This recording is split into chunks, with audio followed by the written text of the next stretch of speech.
Good morning students, welcome in online class 8th class. Today we will read SST History chapter 4 Tribals, Dicus and the Vision of a Golden Age. Okay, tribals जनजातीय डिकूज जो कि बाहर से आकर यहाँ पर रह रहे थे और उनको अपने कंट्रोल में कर रहे थे, और एक स्वर्णिम it means vision of the golden age, स्वर्णिम भारत की क्या कल्पना थी उनके मन में. ठीक है. And previous class we had read hunters, June cultivators, hunters, some hunters and gatherers and tribal peoples. Okay, now today we will discussion about the colonial rule affect tribal lives. कि colonial rule ने यहाँ की जो tribal lives थी, it means जनजातीय जो उनका जीवन था उसके ऊपर क्या इफेक्ट पड़ा उसका, कि जो औपनिवेशिक इट मींस कॉलोनियल हमारे जो अंग्रेज है, ब्रिटिश गवर्नमेंट यहाँ ब्रिटिश सरकार आने लगी है, ब्रिटिश यहाँ पे ट्रेड के लिए आए, लेकिन उन्होंने यहाँ पे रह के उन्होंने सभी को अपने कंट्रोल में किया, तो उसका इफेक्ट यहाँ पर क्या हुआ. Let us discuss the lives of tribal groups change during British rule.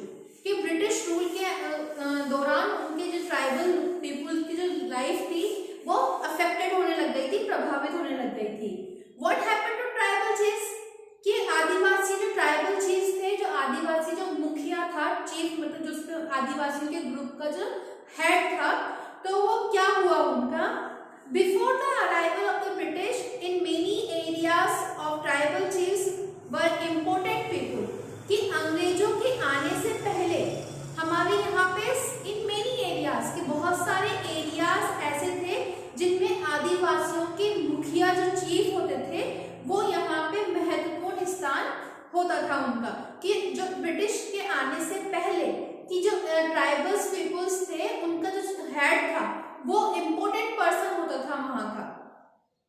They enjoyed a certain amount of economic power and had to write the administer and control their territories. कि उनके पास में औरों से ज्यादा आर्थिक ताकत होती थी, इट मींस उनके पास पावर होती थी, मनी होती थी, और वह अपने पूरे एरिया पे कंट्रोल करते थे. In some places they had their own policy and decided the local rules and led the forest management. वो कहीं जगह उनकी अपनी खुद की पुलिस होती थी या अपने खुद के रूल्स होते थे, और जितने भी फॉरेस्ट एरिया थे, वन प्रबंधन जो थे, उनके खुद के रूल होते थे और रूल के अकॉर्डिंग उनको फॉरेस्ट को अपने कंट्रोल में करते थे. अंडर ब्रिटिश रूल, कि जब ब्रिटिश रूल ब्रिटिश शासन के तहत the functions of the tribal chief change considerably. कि ब्रिटिश के आने के बाद जो पावर जो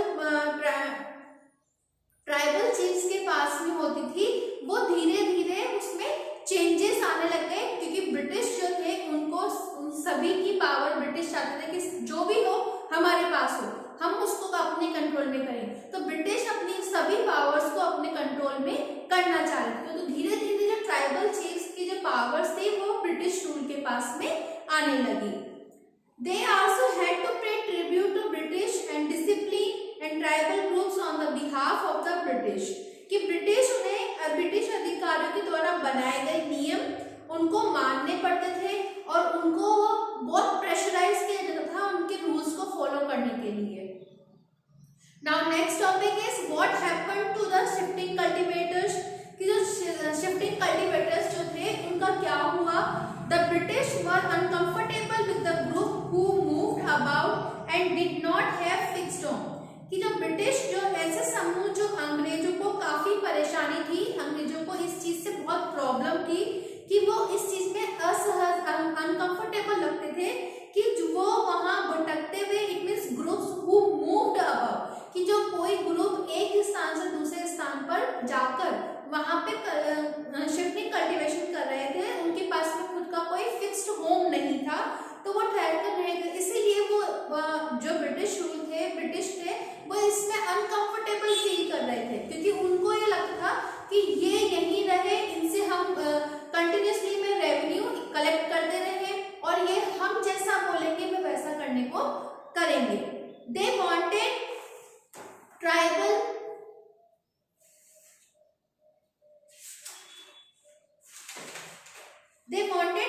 to settle down and become peasants cultivators. कि वो चाहते थे कि वो वहीं रहे वहां पर कृषि का कार्य करें। उनको ये लगता था कि हम यहाँ पे अपने इन सभी फार्मर्स को फार्मिंग के लिए प्रेशराइज करें और उनको एक ही स्थान पर रहकर कृषि करवाएं। Settled patients were easier to control and administration than people who are always on the move। कि स्थायी रूप से वो वहाँ पे परमानेंट सेटलमेंट, इट मीन स्थायी रूप से एक जगह रहने वाले फार्मर्स को उनको कंट्रोल करना उनके लिए बहुत इजी था कि वो उनको बड़े आराम से कंट्रोल कर सकते थे। The British also wanted a regular revenue source for the state, कि ब्रिटिश जो थे अपनी आमदनी के लिए हमेशा रेवेन्यू इट मींस टैक्सेस को वसूल करने पे बिलीव करते थे। The British effort to settle jhum cultivators was not very successful, कि जो द ब्रिटिश एफर्ट ब्रिटिश ये कोशिश करते थे कि जो जूम कल्टीवेटर्स है वो ज्यादा समय तक सक्सेसफुल नहीं होते, क्योंकि वो वहां पे क्योंकि वो उनको चाहते थे कि वो एक जगह पे रहे ना कि वो घूमे। Settled plug cultivator is not easy in area where water is scarce and soil is dry, कि जहाँ पानी कम हो, मिट्टी वहाँ पे ड्राई हो, वहाँ हलों को खेती से मतलब प्लग करना, खेती करना आसान या इजी नहीं है। So the jhum cultivators in the northeast India instead of continuing the traditional practice, facing widespread protest, the British had to ultimately allow them right to carry on shifting cultivators in some part of forest, कि यहाँ पे उनको प्लगों की help से कृषि करना, farming करना उनको, इसीलिए यहाँ पे जो पूर्वोत्तर राज्यों की जो ट्रेडिशनल नॉर्थ ईस्ट इंडिया के जो जूम कल्टीवेटर्स थे उन्होंने इस बात पर वो भी इस बात पे टिके रहे कि हमें सिर्फ जो हम ट्रेडिशनल वे से जो हम फार्मिंग कर रहे हैं वो हमें करने दें, ताकि हम यहाँ पर आखिरकार उनको उनकी व्यापक विरोध के अंग्रेजों को उनकी बात को मानना पड़ा और उन्हें कुछ एरिया पे ही वहां पे शिफ्टिंग कल्टीवेशन करने के लिए उनको बताया गया। ठीक है, now next is forest law and there impact, कि फॉरेस्ट लॉ, फॉरेस्ट नियम क्या बनाए गए, कानून क्या बनाए गए और उनके क्या इम्पैक्ट पड़े, इट मींस उनका क्या प्रभाव पड़ा। The life of tribal groups as you have seen was directly connected to the forest. आप सभी जानते हो कि ट्राइबल पीपुल्स की लाइफ जो है डायरेक्टली वो फॉरेस्ट से कनेक्टेड है, कि वो फॉरेस्ट से जुड़ी हुई है, क्योंकि उनको पूरी अपनी लाइफ को डिपेंड फॉरेस्ट के ऊपर ही डिपेंड रखते हैं। So change in the forest law had a considerable effect on the tribal lives, कि जिस तरह से यहाँ पे जो फॉरेस्ट लॉ आने लगा, फॉरेस्ट नियम कानून बनाए गए, उसके अनुसार यहाँ पे ट्राइबल लाइव्स, जो ट्राइबल जातियों की जो लाइफ थी वो बहुत ज्यादा इफेक्टेड होने लग गई। The British extended their control over all forest and declared that forest were state property, कि ब्रिटिश जो थे उन्होंने यहाँ पे अंग्रेजों ने सारे उसमें जंगलों पर या सारे फॉरेस्ट पर अपना डिक्लेयर दैट, उन्होंने ये नियंत्रण स्थापित कर दिया कि ये जो जंगले जो ये फॉरेस्ट है ये हमारी स्टेट प्रॉपर्टी में राज्य प्रॉपर्टी है, और उन्होंने ये डिक्लेयर कर दिया, ये घोषित कर दिया।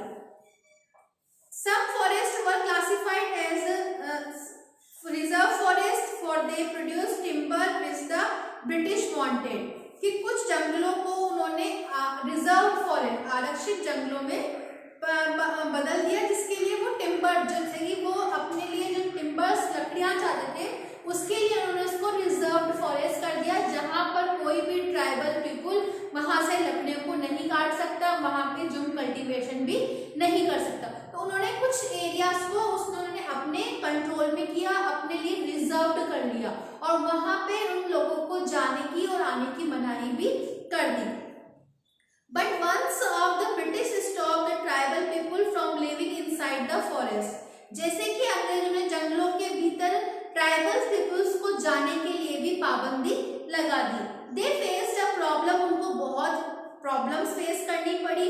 From where would the forest department get its labor to cut trees for railway sleepers and and the transport logs, कि ये समस्या रहेगी रेलवे स्लीपर्स के लिए पेड़ काटने और लकड़ी को एक जगह से दूसरी जगह ले जाने के लिए मजदूरों का इंतजाम अब कहाँ से किया जाए, क्योंकि उन्होंने यहाँ पे वो जो शिफ्टिंग कल्टीवेटर उन्होंने जिनकी डिमांड पूरी नहीं की और जो कॉलोनियल रूल्स ने और फॉरेस्ट लॉ के कारण तो उनको मजदूर मिलना भी इम्पॉसिबल हो गया। Colonial official came up with the solution, कि कॉलोनियल ने यहाँ पर इसका हल ढूंढ निकाला। They decided that they would give June cultivators small patches of the land in the forest and allow them to cultivate these on the conditions that those who lived in the village would have to provide labor to the forest department and look after the forest. So तो colonial rules ने यहाँ पे उसका कुछ solution निकाला। वह चाहते थे कि उन्होंने जूम कल्टीवेशंस के लिए उन्होंने स्मॉल पैचेस में, इट मीन्स छोटे छोटे भूखंडों पर उन्होंने उनको जूम कल्टीवेशन दिए जाएंगे और उन्हें खेती यहाँ पे फार्मिंग करने की छूट भी दी जाएगी। पर उसके लिए उन्होंने रूल्स बनाए, उसी रूल्स एंड कंडीशंस पर उनको ये काम करना होगा कि क्योंकि वन विभाग के लिए, फॉरेस्ट डिपार्टमेंट के लिए उनको वहाँ पे लेबर्स प्रोवाइड करवानी पड़ेगी।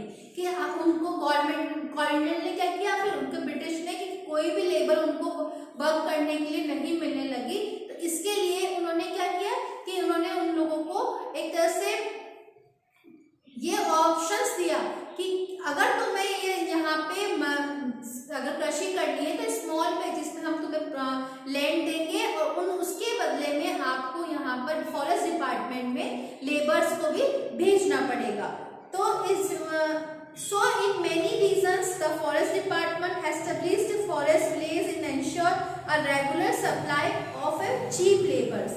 कि इस तरह उन्होंने बहुत सारे एरियाज में, विलेज में वन विभाग के बहुत चीप प्राइस पर उनको लेबर्स भी मिलने लगी और वहाँ वन जो थे वो गांव बस गए, वहाँ पे उनको गांव के द्वारा उनको वर्क करने का काम दिया गया। Now next topic is the problem with trade, कि अब यहाँ पे व्यापार की क्या समस्या थी, कि व्यापार जैसे कि अब यहाँ पे ट्रेड, ये तो जो था कि उनको फार्मिंग करने के लिए, अब यहाँ पे व्यापार की समस्या में क्या आया कि ड्यूरिंग द 19th सेंचुरी, कि 19th सेंचुरी की तक tribal groups found the traders and money, कि उस दौरान जो ट्राइबल्स ग्रुप्स थे जनजाति ने पाया कि उन्हें व्यापारी और महाजन जंगलों में जल्दी आने लगे हैं। उन्होंने देखा कि यहाँ पे जो हमारे जो फॉरेस्ट में यहाँ पे बहुत सारे ट्रेडर्स और ट्राइबल ग्रुप्स जो थे, उन्होंने देखा कि मनी लेंडर्स और ट्राइबल ट्रेडर्स यहाँ पे बहुत सारे आने लगे हैं।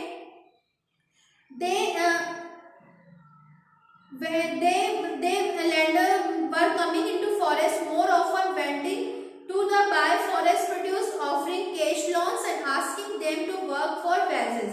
It took tribal groups sometimes to understand the conditions of what was happening, कि उन्होंने देखा कि आदिवासियों को मजदूरी रखने के लिए उन्हें नकद या फिर कर्ज के रूप में उनको पैसे दिए जाने लगे, ताकि उनको एक तरह से लालच दिए जाने लगा कि उनके बदले में उन्हें अपनी मांगे पूरी करनी थी। हाजिराबाद in present day Jharkhand was an area where the Santalas reared cocoons, कि वर्तमान में अगर हम देखें प्रेजेंट डे में हाजिराबाद जो कि झारखंड में है, वहां पर आसपास के रहने वाले जो संथाल ट्राइब्स के लोग हैं वो रेशम के कीड़े पालते थे। इट मीन्स कोकून, जो कोकून किसे कहते हैं, रेशम के कीड़े, silk worm. The traders dealing in silk sent in their agents who gave loans to the tribal people and collected the cocoons. वो उन लोगों से उनको पैसे देते थे और उनसे कोकून बहुत चीप प्राइस पे उनको कोकून उनसे कलेक्ट करते थे, क्योंकि अपने यहाँ के सिल्क की बाहर बहुत डिमांड थी। The growers were paid ₹3 to the 4 and 4,000 cocoons, कि वो यहाँ पर इनसे 3-4 रुपए में उनसे बहुत सारे कोकून्स को, हजारों की संख्या में कोकून्स को कलेक्ट करते थे। These were then exported to the Burdavan and Gaya, where they were sold at the 5 times that the price. Size, और वो वहाँ पे बोध गया और उसमें वर्धमान में गया में बेच दिया जाता था, जहाँ पर उन्हें बहुत अधिक कीमत मतलब जहाँ जितने में खरीदा ना उससे 4 से 5 गुना कीमत में वो वहाँ पर उसको सेल करते थे। Now next topic is the search of for work, काम की तलाश में भी वो यहाँ पे आने लगे। The plights of the traders who had to go far away from their homes in search of work was even worse, कि काम की तलाश में घर से दूर जाने वाले आदिवासियों की या ट्राइबल्स पीपुल्स की जो कंडीशंस थी वो भी बहुत पुअर थी, बहुत ज़्यादा खराब थी। From the late 19th century, tea plantation started coming up and mining became important industries, कि खनन उद्योग में भी और टी प्लांटेशन में भी यहाँ पे चाय के बागान लगाना, टी प्लांटेशन करना या माइनिंग करना, ये वाले उद्योग भी यहाँ पे बढ़ने लगे।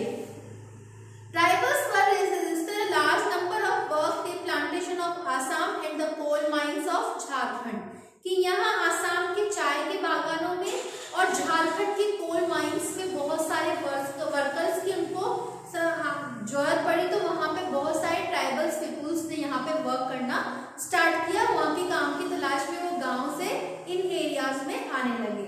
Now next topic is a closure look, नजदीक से देखने पर। Throughout the 19th and 20th century, tribal groups in different parts of the country rebelled against the change in law, कि 19th century and 20th century में के दौरान हमारे यहाँ पे main tribals group in different part of the country, कि tribe जो different हमारे देश के जनजातीय समूह के बहुत सारे देशों में कि कानून के समूह ने बदलते कानूनों और उनके व्यवहारों के पर लगी पाबंदियों और नए इनके लिए कई सारे खिलाफ उन्होंने बहुत सारे आंदोलन किए। The new taxes they had to pay and the exploitations by traders and money lenders, कि जितने भी मनी लेंडर्स उन्होंने हाई टैक्स से उनसे लोन टैक्स वसूल करते थे, तो उसके ऊपर भी उन्होंने आवाज उठाना स्टार्ट किया। द कोल्स रिबेल्ड इन 1831-32, कि जो कोल जाति के थे उन्होंने 1831 और 32 में उन्होंने यहाँ पे आंदोलन किए, विद्रोह किया। संथाल्स रोज रिवोल्ट इन 1855, संथालों ने 1855 में रिवोल्ट किया। The Bastar rebellion central India broke out in 1910, Warli revolt in Maharashtra in 1940। The movement that Birsa led was such movement, कि इन सब में जो बिरसा का आंदोलन था वो सबसे ज्यादा विद्रोह का रहा था। Now next topic is Birsa Munda. अभी इसके पहले बताया कि बिरसा का जो आंदोलन था, विद्रोह था, वो बहुत ज्यादा फेमस था। तो बिरसा का जो था वो था, Birsa was born in the mid 1870, कि बिरसा का जन्म 1870 के मध्य हुआ था। The son of poor father, वो अपने पुअर फादर का एक बेटा था। He grow up around the forest of Bohonda, ड्रागनशिप, playing the flute and the dancing in the local akhara, कि उनके वो किसान जो बचपन से ही भेड़ बकरियों को चराने का बांसुरी प्लेइंग द फ्लूट, बांसुरी बजाना या स्थानीय अखाड़ों में नाचते गाते बीता था। His father had to move from place to place looking for work, उसके फादर जो थे वो काम की तलाश में एक जगह से दूसरी जगह पे घूमते थे। As an adolescent, Birsa had tales of Mundra, uprising of the past, and so the sitaras of the community upbringing the people of revolt, कि लड़क जो बचपन में बिरसा के अतीत में हुए मुंडा विद्रोह की कहानियां उन्होंने सुन ली थी। कई बार समुदाय के सरदार जो विद्रोह का आह्वान करते भी उन्होंने उनको देखा था। That of the golden age when the Mundas had been free to oppositions of the Dikus, and the said there would be time when the ancestral right to community would be destroyed, कि उन्होंने देखा कि जब मुंडा लोग दिकुओं के उनसे बहुत परेशान थे, उसके खिलाफ उन्होंने आवाज उठाना स्टार्ट किया। Birsa went to local missionary school and listened to sermons of the missionaries. Birsa थे मिशनरी स्कूल में जाने लगे, जहां उन्होंने मिशनरियों के उपदेश सुनने का भी उनको मौका मिला। There too he heard and possible Munda's right, Kingdom of Heaven और Munda's right, साम्राज्य हासिल किया और अपने खोए हुए अधिकार वापस भी ला सकता है। Birsa was deeply influenced by many of ideas he came to in touch with his growing up years. Birsa किशोरावस्था में या age under age adult age में आने पर उनके विचारों में बहुत संपर्क में आए, उनसे उन्हें काफी गहरे तरीके से वो बहुत इफेक्टेड हुए। The Mundas gave up drinking liquor, cleaned their blaze and stopped believing the white cart and the sorcery. But we must remember that Birsa also turned against the missionaries and Hindu landlords. He saw them as outside force running Munda way to life. कि वो मुंडाओं से आह्वान किया कि वो शराब को पीना छोड़ दे, गाँव को साफ रखे और जैसे कि जो सुपरस्टिशंस उनके मन में था, जादू टोने के उसमें विश्वास ना करें। और इस बात पे ध्यान दें कि बिरसा ने मिशनरियों और हिंदू जमींदारों के भी लगातार विरोध किए। In 1895, Birsa urged his followers to recover their glorious past. कि 1895 में बिरसा ने अपने फॉलोवर से अन्याय से आह्वान किया कि वह अपने जो पहले का जो समय गोल्डन एज जो उनकी थी या गोल्डन जो पास्ट पीरियड रहा उनका, उसको हम वापस लाने के लिए हम उसमें पास्ट में कि हम इसमें कि द एज ऑफ ट्रूथ कि सच्चाई की एज यहाँ पे आनी चाहिए वापस। When Munda lived a good planted trees and orchards, practiced cultivation, earned their living. They did not kill their parents and the relatives. They lived honestly.